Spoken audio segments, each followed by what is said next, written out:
지난 10월 18일 문재인 대통령은 유럽 순방 중 바티칸에서 프란치스코 교황을 단독 면담했습니다. 대한민국 대통령으로 당임했지만 또 김호초라는 재능을 가진 우리 진작이 바랍니다. 이렇게 대한민국에 대해서 연락을 드렸습니다. 교황의 방북이 성사된다면 국제사회에서 한반도 평화에 대한 지지를 이끌어내면 물론 남은 비핵화 협상에도 힘이 실릴 것으로 보입니다. 문 대통령은 교황과의 단독 면담을 마친 후 SNS에 글을 남기고 교황의 평양 방문은 한반도를 가른 분단의 고통을 위로하는 시간이 될 것이라고 의미를 부여했습니다. 교황청도 면담이 끝난 후 공식 성명을 통해 한반도의 긴장을 극복하기 위해 모든 유용한 노력을 공동으로 해나가기로 했다고 발표했습니다. 프란치스코 교황은 2014년에도 우리나라를 방문했었는데요. 교황은 당시 미사 때 위안부 할머니들이 맨 앞줄에 앉아 있었다며 회고하기도 했습니다. 한반도 분단 상황에 대해서는 아픔을 함께했습니다. 6.25 당시 우리나라에 천주교가 전래된 것은 18세기 후반이었는데요.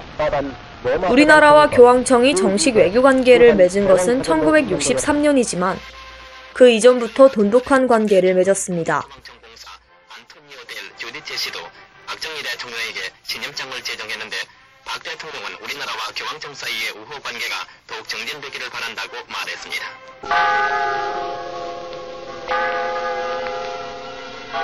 로마 가톨릭 교정 마오르 6세는 우리나라 김수환 대주교를 추기경에 임명했습니다.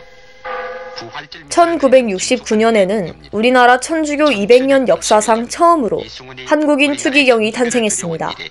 천주교는 세계 종교사의 유례가 없는 대박해로 4만여 명이 투옥되고 2만여 명의 순교자와 103위의 복자를 내기도 했습니다.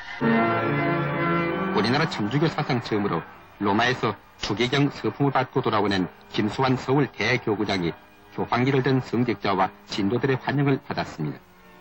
환영을 받은 김추기경은 이 영광은 한국이 세계 속에서 신장했다는 증거이며 순교 선열들이 흘린 피의 대가라고 겸손하면서 나 자신과 교회가 져야 할 무거운 책임을 절감하기도 했습니다. 우리나라에 처음으로 교황이 방문한 것은 1980년이었는데 바오로 2세가 비행기에서 내려 한국 땅에 입맞춤하던 모습은 지금도 생생한 기억 속에 남아 있습니다. 시성식에 참석 집전하는 등 바쁜 일정을 보내고 떠나면서 정부와 국민 그리고 교회가 베풀어 주신 극진한 환대에 감사하고 여러분 모두가 정의와 우애 사회 안에서 행복과 평화를 누리기를 기원한다고 말했습니다.